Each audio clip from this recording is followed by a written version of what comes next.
حضرت لوط علیہ السلام حضرت ابراہیم علیہ السلام کے برادر زادہ ہیں۔ ان کے والد کا نام آران تھا۔ حضرت لوط علیہ السلام کا بچپن حضرت ابراہیم علیہ السلام ہی کی زیر سایہ گزرا، اسی لیے اور حضرت سارہ علیہ السلام ملت ابراہیمی کے پہلے مسلم اور سابقوں والوں میں داخل ہیں۔ حضرت ابراہیم علیہ السلام کی ہجرتوں میں ہمیشہ ساتھ رہے ہیں، اور جب حضرت ابراہیم علیہ السلام مصر میں تھے تو اس وقت بھی یہ ہم سفر تھے۔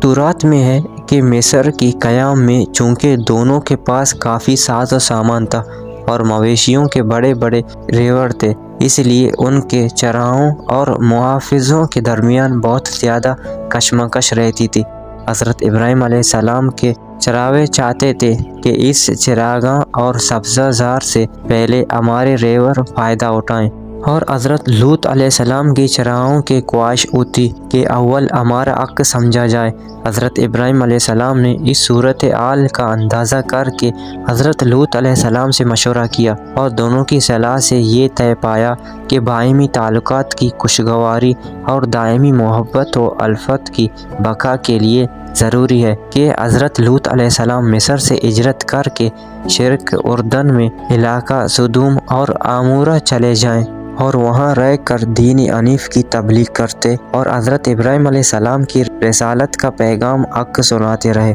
اور حضرت ابراہیم علیہ السلام پھر واپس فلسطین چلے جائیں اور وہاں رہ کر اسلام کی تعلیم و تبلیغ کو سر بلند کریں۔ اردن کی وہ جانب جہاں آج بحر میت یا بحر لوط واقع ہے، یہی وہ جگہ ہے جس میں سدوم اور عمورہ کی بستیاں آباد تھیں۔ اس کے قریب بسنے والوں کا یہ اعتقاد ہے کہ پہلے یہ تمام حصہ جو آب سمندر نظر آتا ہے کسی زمانے میں خشک زمین تھی اور اس پر شہر آباد تھے۔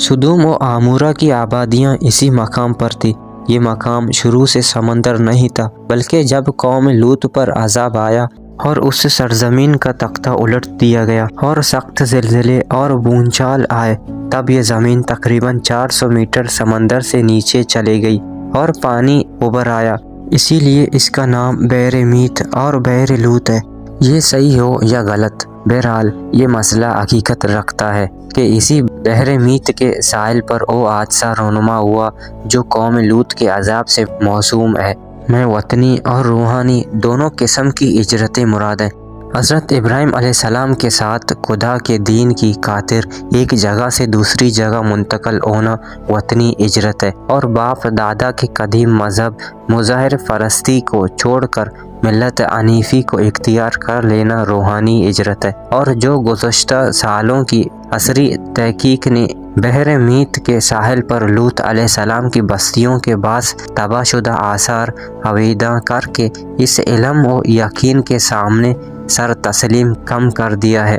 جس کا اعلان 1350 سال قبل قرآن عزیز نے کر دیا تھا۔ حال لوط سے لوط علیہ السلام اور ان کے پیروکار مراد ہیں، یہ قرآن میں 4 مرتبہ آیا ہے۔ حال لوط سے مراد خود حضرت لوط علیہ السلام اور ان پر ایمان لانے والے لوگ ہیں، جن میں حضرت لوط علیہ السلام کی بیوی شامل نہیں، کیونکہ وہ مومنہ نہیں تھی۔ البتہ لوط علیہ السلام کی 2 بیٹیاں ان کے ساتھ جن کو نجات دی گئی۔ حال لوط سے یہاں پر مراد حضرت لوط کی صرف سلبی اولاد نہیں بلکہ آپ کی معنوی اولاد بھی اس میں داخل ہے، یعنی آپ کے اتباع اور پیروکار کے ان سبھی کو اس نجات سے سرفراز فرمایا گیا۔ حال لوط سے مراد ان پر ایمان لانے والے تھے، اسی لیے لوط علیہ السلام کی بیوی کے بارے میں فوراً ہی کہا گیا کہ وہ کافروں کے ساتھ رہ جائے گی اور ضرور ہلاک کی جائے گی، اس لیے کہ وہ ایمان نہیں لائے تھی۔ آپ کی قوم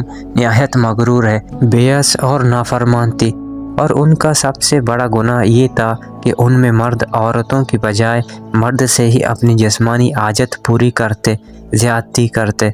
شہر سدوم کی بستیاں بہت آباد اور نہایت سرسبز و شاداب تھی، اور وہاں طرح طرح کے اناج اور قسم قسم کے پھل اور میوے بکثرت پیدا ہوتے تھے۔ شہر کی خوشحالی کی وجہ سے اکثر جا بجا کے لوگ مہمان بن کر ان آبادیوں میں آیا کرتے تھے، اور شہر کے لوگوں کو ان مہمانوں کے مہمان نوازی کا بار اٹھانا پڑتا تھا۔ اس لیے اس شہر کے لوگ مہمانوں کی آمد سے بہت ہی کبیدہ خاطر اور تنگ ہو چکے تھے، مگر مہمانوں کو روکنے اور بھگانے کی کوئی صورت نظر نہیں آ رہی تھی۔ اس ماحول میں ابلیس لعین ایک بوڑھے کی صورت میں نمودار ہوا اور ان لوگوں سے کہنے لگا کہ اگر تم لوگ مہمانوں کی آمد سے نجات چاہتے ہو تو اس کی یہ تدبیر ہے کہ جب بھی کوئی مہمان تمہارے بستی میں آئے تو تم لوگ زبردستی اس کے ساتھ بدفعلی کرو۔ چنانچہ سب سے پہلے ابلیس خود ایک خوبصورت لڑکے کی شکل میں مہمان بن کر اس بستی میں داخل ہوا اور ان لوگوں سے خوب بدفعلی کرائی۔ اس طرح یہ فعل بد ان لوگوں نے شیطان سے سیکھا۔ پھر رفتہ رفتہ اس برے کام کے یہ لوگ اس قدر عادی بن گئے کہ عورتوں کو چھوڑ کر مردوں سے اپنی شہوت پوری کرنے لگے اور زیادتی کرنے لگے۔